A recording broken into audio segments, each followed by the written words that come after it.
Quick mixes instantly. In fact, Tony, Nestle's Quick practically makes itself. It's that fast and that simple. And Quick is such a treat. It's like having a soda fountain right in your own home. And all it takes is a glass, some cold milk, and 2 spoonfuls of wonderful Nestle's Quick. And say, Spreaker boys, you tell your mom that Quick makes milk taste so great, you'll be drinking lots more of it. And that's sure to please your children.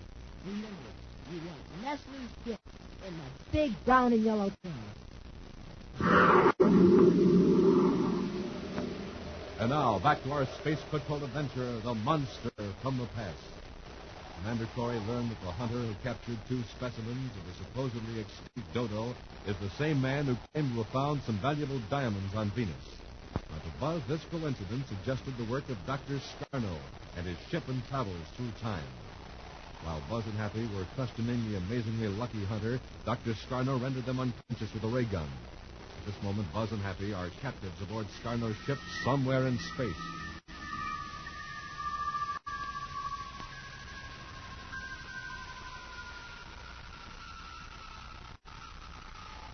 Seems to me we've been in Stardrive an awful long time. Let's start figuring what we're going to do here. When Scarno took us off his ship, we'll be back in some past period of time with no way to return. And whatever we do, we've got to do it before the ship lands. Hold it, Hank. Just relax, Corey. If you force me to use this ray gun again, it may be very bad for all of us. Something wrong? I'm not sure. We seem to be holding in Stardrive for an unusually long time. I want you to check the hyperspace computer. Suppose we don't. Suppose we like it in Stardrive. If you think this situation is giving you an advantage, you're mistaken, Cadet. There is an error in the computer. Each second may be magnifying that error. That's true, Scarno. It could become lost in a strange dimension for all we know. Well, there's your choice, Commander. Repair the computer and be sure of the chance of survival. Or be stubborn and meet an unknown fate in the nothingness of hyperspace. All right. Let me look at the computer. While Happy, Scarno, and Joseph Merck look on, Buzz checks the baffling maze of circuits in the hyperspace computer. Carefully, he makes delicate adjustments of the complex instruments. Then replaces the panel. Is it fixed? I don't know. Remember, this particular computer was out of alignment to begin with. That's why you're able to travel in time. What did you do to it? One group of circuits was working against another. I brought them into balance. Yes, but I don't notice any change. Listen. What's happening?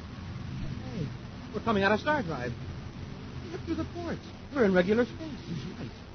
The blackness is gone. There are stars out there. Look, keep an eye on Corey and the cadet. We've got to find out where we are. I think we're in the solar system. Constellations look familiar, and that planet over there could be Jupiter. Well, if that's Jupiter, then that other planet in the starboard viewport must be Earth. Yeah, I had the computer set correctly after all. All Corey did was bring us out of Stardrive. Yeah? You still don't know what century you're in. What does it matter? Scarno, let's land on Earth and put Corey and the cadet off the ship. We don't care what century they're stranded in. You'd better care if you want to return to the 30th century. He's right, man. We've got to know our exact space-time coordinates. The planet we're headed for, it can't be Earth. Right. The shape of the continents are all different. That isn't Earth, Scarno. Corey, what's happened? The Earth can change quite a bit over several million years. A million, did you say? Scarno's time machine evidently stripped its gears. Didn't skip back 3 centuries. It bounded back by eras and methods. How far back? Tell me, Corey. How far? I've been checking over the computer. I say around 140 million years. Give or take 10 million. 140 million years. So that would be the Mesozoic era. And probably the Jurassic period. What I can see in the viewscope, there's a lot of vegetation on the planet. Oh, it's giant ferns and plants for the most part. You see aged reptiles, lizards of all types, dinosaurs. Dinosaurs? You mean those prehistoric monsters? They're not all monsters. They're real, even no bigger than town house cats. Corey, I'm going to give you a very great honor. You and the cadet are going to be the first human beings to see living dinosaurs. You're going to put us out of the ship this far back in the past? Why not?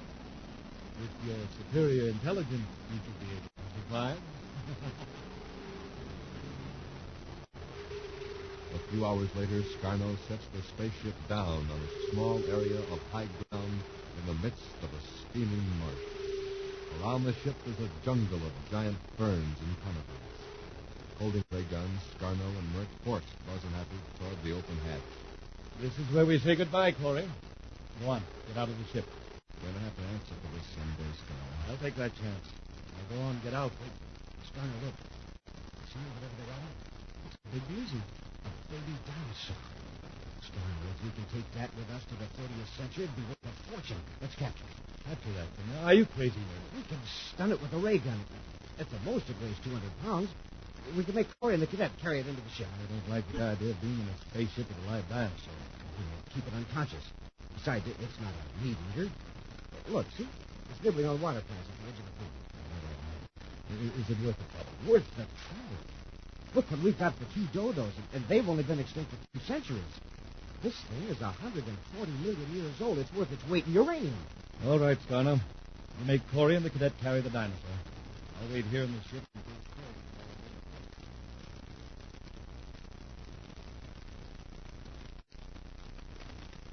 Dinosaur hasn't hurt us yet.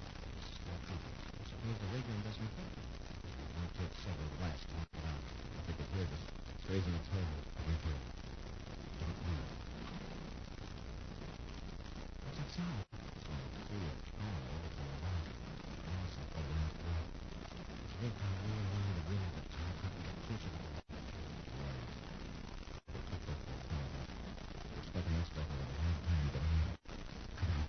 The dinosaur's going back to eating. Smoking rockets. What was that? It scared away our baby dinosaur. I'm getting back to the ship. Commander, look. Coming out of the jungle. It's a monster. Tyrannosaurus. It must be 50 feet high. It's looking around. Look at the size of those teeth. It could gobble a man up in one bite. You two stand back. I'm running for the ship. Stand still. Murk, you idiot! Murk, use your ray gun. It won't stop that thing! It may slow it down. Shoot! It's still coming. Ah! I'm stuck! Help me! Murk's fallen into the tar pit. We can keep that tar pit between us and the dinosaur. They can run 3 times as fast as we can. Commander, it's stuck. It's stuck in the tar. I hope it's deep enough to hold the dinosaur while we pull Murk out. Come on. Help me! Pull me out! Give me a hand, Murk. Have brace your feet. Grab me around the waist. Now pull. Getting in. Once more. Pull. Captain, we have to leave the ship before that thing gets loose. Scarno, he's blasting off. Scarno, don't leave me here. Don't leave me. He's gone. He left me here in a world full of monsters. We can't survive in a world like this. We're helpless. Right now, the safest place is right here in this target. There's our life insurance. The bogged down Tyrannosaurus. Huh? Every living thing is afraid of that monster. No other dinosaur is going to come close until this one sinks into the tar and disappears.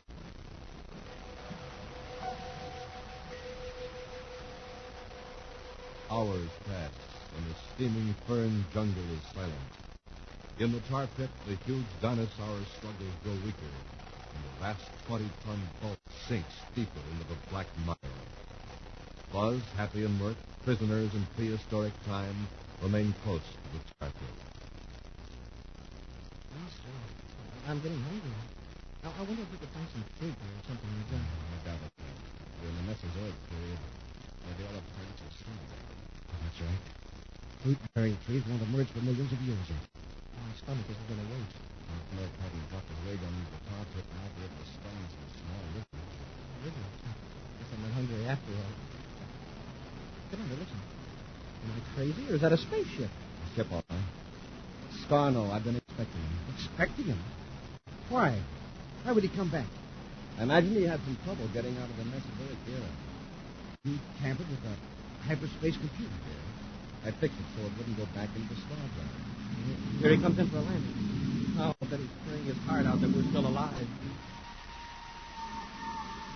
Now, come on. Let's see what kind of offer Scarno will make us for a little advice on time travel.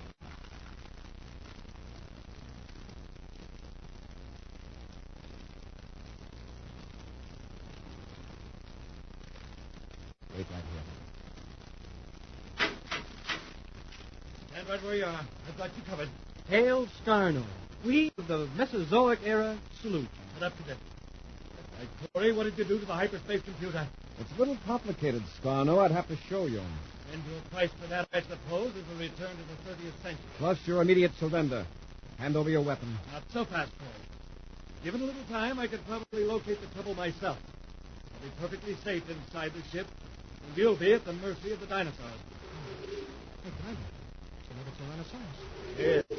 Probably searching for its mate there in the tar pit. You'd better accept my terms, Corey. What are they? Get the ship back to the 30th century, and I'll release you unharmed. You haven't much choice, Corey. All right. I'll get you back to the 30th century. With Merc guarding Buzz and Happy, Scarno blasts off from Earth. Then, out in space, Buzz corrects the hyperspace computer and plots a vector for a return to the 30th century. The ship cuts into star drive, and after anxious moments emerges into regular space. The others wait expectantly as Buzz makes an astrogation check. Checks out, Scarno. The positions of the stars and planets show we're back in the true present. By real star time, it's just 9 hours since it blasted off of Saturn. How can you tell so exactly? By the positions of Saturn's moons. If you don't believe me, tune in a Terra time signal frequency on the spacephone. I believe you. And now, Commander... And now you can release us. I suggest Mars. You can land near a settlement and blast off without being seen. And you continue your attempt to capture me. No, Corey. I'm putting you both out into space right now. But Scarno, you promised if we brought you back to the 30th century. Yeah, but that promise was made 140 million years ago. Merc, use your ray gun on them. We'll push them out into space. Merc, look out! Drop it, Merc! Oh, Don't move, Corey. Come any closer and I'll shoot. Don't be a fool, Scarno. That's a blaster. It'll tear a hole in the ship. If I hit you first, I'm warning you. All right, Corey. give me that gun. That's a fool thing to do, Hap. Yes, sir? Keep Merc and Scarno covered. I'll see if that blast gun tore a hole in the ship. If there was a leak, we'd know it by now. We're going to recharge. Uh-oh, here's what saved us. The instrument panel. Oh, it sure made a shambles out of that. I hope it didn't wreck the controls. No, the control section's okay. But it looks like we're not only the first human beings to see a live dinosaur, but also the last. What do you mean, sir? The hyperspace computer's wrecked, fused into a mass of junk. Well, we'll never know what made it able to travel through time. Well, I guess maybe it's just as well. From what I've seen of the past, I'm convinced there's no time like the present.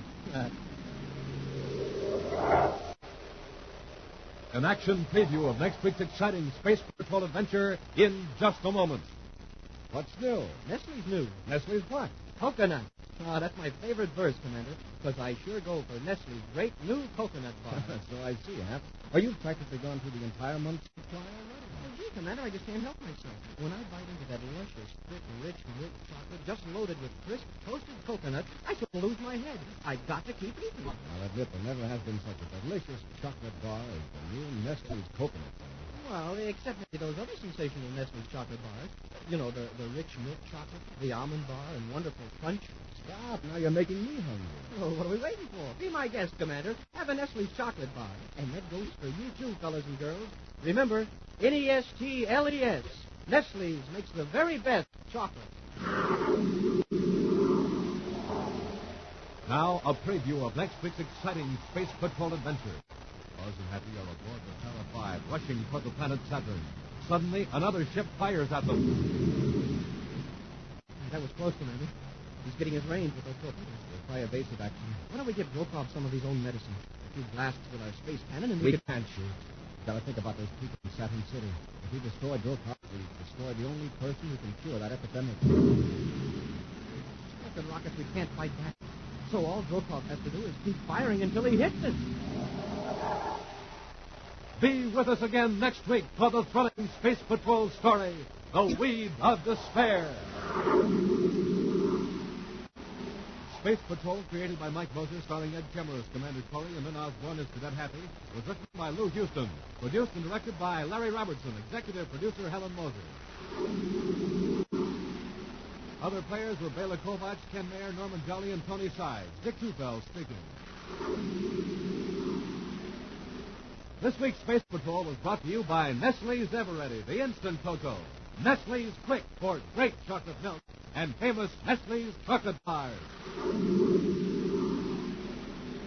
This program is broadcast for